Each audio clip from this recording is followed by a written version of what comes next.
Hello there everyone, welcome back to another Star Wars Unlimited video. We are well into the Jump to Lightspeed previews, and it's getting a little crazy. It's weird because we've actually not seen that many cards in the main set, but we've seen almost all of the leaders at this point. So I think they've probably, I don't know, I feel like this is happening faster for this set versus the previous ones. So maybe they know that we would like to see all the leaders first, and kind of then we can evaluate all the cards in a better way. So let's just go ahead and get into it. I'm yapping, I don't know why. Let's talk about these new cards. We've had quite a few this week. It's looking like we're averaging about like 15 to 20 a week or something at the moment. Alright, so we're starting with Biggs Darklighter. This is an uncommon. 3/4 in red-white. So, you know, just stat-wise, okay, not good. But as a pilot, for 1, you give +2/+1, so that's a good start. If the attached unit's a fighter, it also gains Overwhelm. If the attached unit is a transport, it also gains +1 HP. And if the attached unit is a speeder, it gains Grit. So realistically, those top two attributes, and in particular fighter, are the ones that are most likely to actually get triggered. I think if you're paying 1 for this, just as a normal upgrade, that actually doesn't even feel too bad. You're kind of like, it can only go on ships, but you're getting something a little bit above rate. If you're getting +2/+2 by putting this on a transport, that's really good for 1. And if you're getting +2/+1 in Overwhelm, that's also really good. Now, obviously, the sort of, you know, the jackpot would be getting all 3 of these, but realistically, I think if you get a fighter and a transport, you're flying pretty high. I think this card's really good. You basically will never want to play it as a unit, but like it has the flexibility, so it's not a completely dead draw, and that's sort of the benefit of these pilots. Okay, so next we've got a couple of Han Solo cards. First, we've got You're All Clear Kid. So this is a 2-cost blue-white, where Han's face, I'm hesitant to say a particular type of face, but needless to say, this is the sort of chap I would expect to be roofing young women at a bar. Defeat an enemy space unit with 3 or less remaining HP. If you do, and your opponent controls no space units, you may give an experience token to a unit. So this is insane. Like, this is just crazy. A space unit with 3 or less remaining HP is going to be a lot of ships, in particular early game. So obviously, like this on like turn 2 or turn 3, like ideally resource 4, so you can actually play something else after that. It is nuts. I mean, basically, if your opponent like lane dodges, you're definitely safe. Like, as long as you have initiative, this is just crazy. It's also one of those things where, like, you know, if they start buffing up something with a lot of attack, you can just, you know, snipe it out, even if they're not buffing the HP as well. And because it's 3 or less remaining HP, you can chip a little bit of damage on to then get over the line. I think this card's really, really solid. I don't know how many copies we'll end up playing. It feels very clear, the fieldy, where like, oh, it's reads kind of broken, but then actually saw very, very little play. It did see play, and it was very good in particular matchups. So this is probably going to be about the same.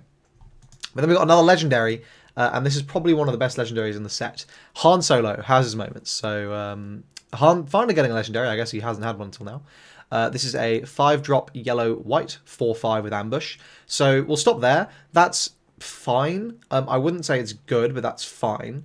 Obviously, this is set 4, so that fine is probably going to be not as fine. But you know, what is the versatility we're getting here? Well, it's a 2-drop upgrade, yellow-white, so pretty cheap.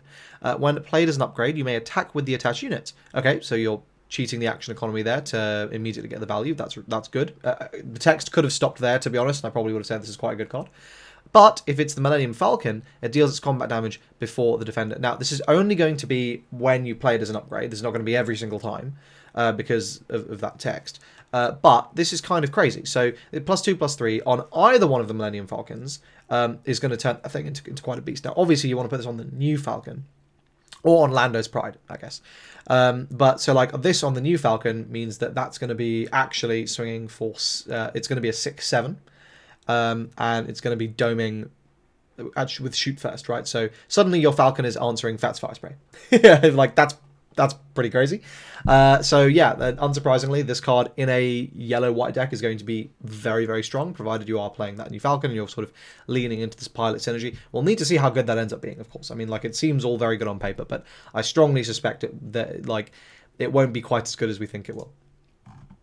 All right, Luke Skywalker. Our first... oh no, we've had a Han. So yeah, we've had Hans and we've had multiple Bobas.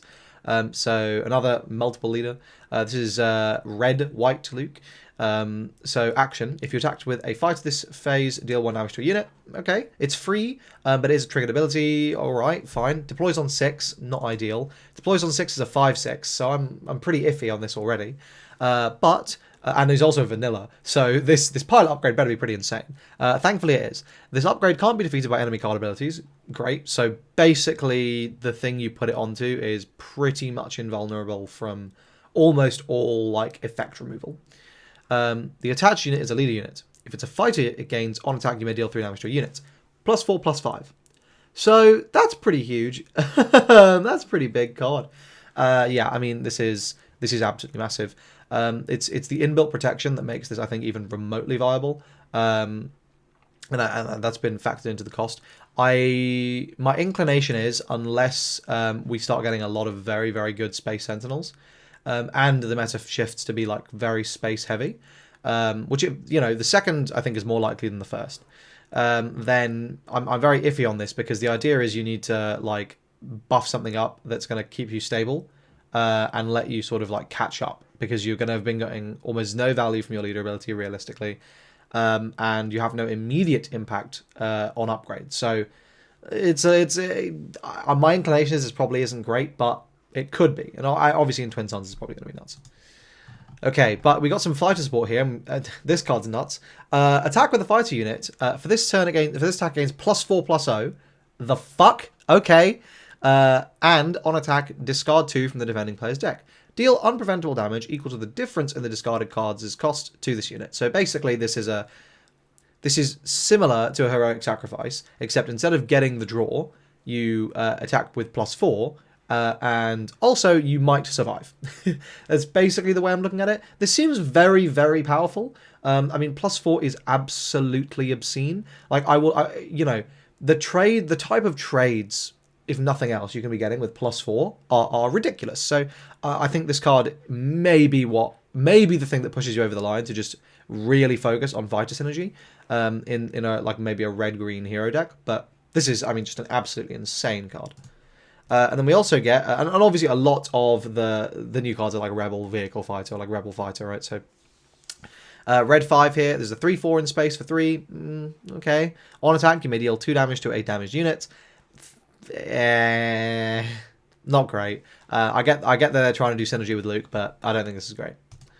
Okay, then we got the EU base. You just get to be 33 HP with no downsides. It's pretty sick. No, unironically, I think this is very odd. I don't understand why you were kind of penalized, because for the red base, you have 10% less HP for 10% less deck size. Here you get 10% more HP for 20% more deck size, which doesn't really make much sense. And the only thing I can possibly conclude is a 36 HP base would have been completely broken. Like, it just would have been way too good, considering the fact that you're drawing 2 a turn and, going above the 50 is not actually that serious. I mean, yeah, obviously, consistency, whatever. I don't understand why they didn't just make it 33 and go above by 5, because I think that probably would have actually seen some play. Yeah, I mean, it may see play. I think inevitably down the line, like these sort of things that manipulate deck size, as the card pool gets bigger and bigger and bigger, and we eventually start seeing alternate win cons and things like that, like these things will become very, very relevant. So it's one that you're just going to have to, be aware exists. But yeah, I don't know, bit disappointing. Then we got another legendary, Radiant 7. So this is a 7-drop yellow ship, 5/6, Republic vehicle and capital ship. So not the best stats, but this is generic, like just completely generic yellow. Each enemy non-leader gets non-leader unit gets -1/-0 for each damage on it. When played, deal 5 indirect damage to a player. This is a very, very interesting card, because what this does is it can suddenly stabilize a whole board without you even needing to trade, right? Like, it just goes, yeah, go. Your board does nothing now, and if your opponent decides to then just trade off some of their stuff to avoid the damage to face, you're probably fine with that. Equally, if your opponent just takes all the damage to face, you're also probably fine with that. I mean, I think, like, if any deck's going to play this, it will be Django. I don't really see other decks, and maybe Piet. but I suspect like Django will probably be quite tempted to toss a couple copies of this in, just to like close out the game. Maybe something in like the mirror or something. I could see it potentially being a useful mirror tool. But you know, like if you like TDR this out on flip, basically, right? So like you deploy your Django, and then you go cool TDR Radiant 7 5 indirect, and your opponent's just sitting there like, oh, either I take 5 to face, and then I'm going to take another 5 to face from this swinging, or I spread the damage out and Django's going to take my whole board down. That's kind of the main way I see this reasonably seeing play. Outside of that, it seems fine. Not crazy, but it just seems fine. It's just a little too expensive, I think, is sort of the TLDR. All this stuff about sectors, regionals, I guess I'll quickly talk about. Excellent! These ones are very, very good. I want the Fire Spray, I want the Dooku, I want the Fisto, I want the Unnatural Life, and I guess I'll take the Mandalorian arm. Yeah, anyway. Oh, and also, I forgot to show these in my video, but here's the Luke showcase. And here's the Vader showcase. Yep, they look absolutely incredible. I will want both. Okay, more cards. Masasi Tactical Officer. This is a 1-drop 0/4 with action attack with a fighter against +2/+0 for the attack. I think this is actually probably not bad. But I mean, obviously, so it's not really doing anything immediately, but if you play enough fighters, like to have something that's just going to sit there and repeatedly go buff swing, buff swing, buff swing, kind of demands an answer. Obviously, it's doing very little on its own, but it may be that it's actually quite a threatening unit to deal with if you go double turn 1-drop. So we'll need to see. And then we've got Tantive 4. It's a 7-drop white 5/7 Sentinel. When played, make an X-Wing. I get the lore they're going for here, right? Like, it has the Death Star plans on it, so it's attracting fire. And you make an X-Wing on which to escape. Fine. But it just seems quite bad. Like, am I really paying a 5/7 for 7? If this was 5, I'd be like, whoa, okay, now we're fucking talking. 6 even, maybe. But yeah, 7, this is just way too expensive. And then we have got another pilot leader here in Darth Vader. So this is your green-black leader. I think this is the last green leader as well. So action, tap. If you attacked with a non-token vehicle unit this phase, make a TIE Fighter. That's pretty good. That's going to be really, really easy to do. Firstly, this is just going fine. Play your all-ship deck. You're probably going to go yellow with this, so you get the TDR synergies. Makes sense. And you're going to be just constantly, every single turn, also squirting out an extra token. That's pretty good. What do we get on flip? Well, we can deploy as a vanilla 5/6, or we deploy as a +5/+5 buff, which creates 2 TIE Fighter tokens on deploy. So you're getting 7/7 worth of stats on 6. Now, my big issue here is I think the 6 deploy on a pilot is really, really late. Like, it's, you know, your deck's got to be doing a lot of very, very threatening stuff before then for you to build a wide enough board for you to feasibly actually, like, you know, make this happen. However, I think that very much could happen. And I mean, you know, the fact that this can just go onto a token and make it a 6/6, and you're making tokens all the time, I think it means that this may actually be quite good. This is a leader I am interested in experimenting with, because just generating that many tokens is meaning the fact you'll always have board presence, and the fact that we're getting quite a lot of these sort of green-black smaller units that are like making other units. I think you could play quite an effective go wide strategy. It may be that instead of yellow, you want to go red here, and, you know, sort of play that first order-esque shell where you're going even wider. But we'll need to see. I do think this is a very, very interesting leader, though. And then we got some direct support for it. So first we have I Have You Now. Attack with a vehicle. Prevent all damage that will be dealt to it during this attack. This seems like a little bit worse than Shoot First, in my opinion. So it's only locked to vehicles, so you can't just do it with anything. What it does let you do is just sink some damage into an enemy unit, where you wouldn't be able to kill them, and then you can trade it with something else. So, like, there's the utility there, but Shoot First gives you a little bit of extra attack, and, like, often will just get you over the line. So I don't know. I think this is probably bad. I just don't, like, maybe it sees sideboard play, but eh. And then we've got Victor Leader. So this is a 3-drop 2/4, so pretty bad stats in space, but each other friendly space unit gains +1/+1. So if this invader, obviously, if you're making all your tokens 2/2s, is going to be really, really effective. So, I mean, yeah, I think this is going to be, you know, a classic. Like, it's Imperial, so we're seeing more of that mattering. Maybe it might just be that you want to play this with Tarkin, because obviously you play this, Tarkin, make it a 3-5, okay. 3-5 in space is now pretty good. So, yeah, I don't know. I think this is probably decent, but, you know, as with all of these buff effects, it depends how good your board is at the time. We've got a little bit more synergy here. We got Wingman Victor 2. So this is a 2-drop 3/2, so that's good. Green Black really is lacking strong 2-drops. With a piloting for 1, +1/+1. When played as an upgrade, make a TIE Fighter. I think this is really, really good. Yeah, this just seems really, really solid. You know, for 1, you're making a body. You're also buffing a body. You'll also get this as a cheap unit, as a 3/2, if you need to put it on the ground. Yeah, I'm a big fan. And then wrapping up the reveals for this week, we have Iden Versio. This is a 4-drop 4/3 shielded, but piloting 3-drop blue-black. When it is attached to a unit, give a shield to that unit. So not when, like, so basically this is like, to synergize with another thing I'll tell you. But +3/+3 shielded for 3 is pretty good, actually. You know, like, if this was a lightsaber, we'd be like, okay, this seems pretty strong. Obviously, we can't slap this onto leaders, but yeah, I don't know. This seems actually quite good.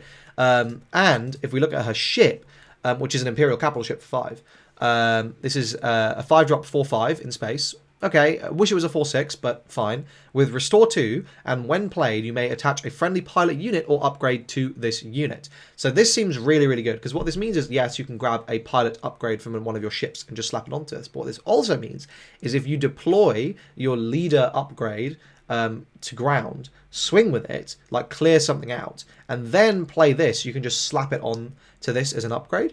And that can be a really, really nice, efficient trade. And then it leaves you with this massive ship, right? I mean, you know, any leader, like, let's say you're playing this Invader. Let's say you're playing Invader. You make this a 9/10. That's just sitting there. And this will, I believe, trigger the when upgrades, right? Like, oh no, it won't. So for Vader, it's specifically when deployed as an upgrade. So that wouldn't work. But, like, Iden obviously says when this upgrade attaches, so it's depending on the wording. But yeah, I don't know, some really, really strong cards there. Yeah, Jump to Lightspeed is looking really, really exciting. We are now, I think, 4 weeks out from pre-release. So we're getting real close. I am really excited for this set. We've got like 100+ cards to go still. So I can't wait to see what we still have in store. Do subscribe to the channel for lots more Star Wars Unlimited content and to be notified as big news does come out. Also, let me know in the comment section down below, will you be at the Galactic Championships? The tickets went on sale this week. I've got my VIP tickets, so I'm looking forward to getting my acrylic bases, and I hope to see as many of you there as possible. Let me know in the comment section down below if I can expect to see you there. But otherwise, thanks for watching, and I'll see you guys in the next one. Cheers.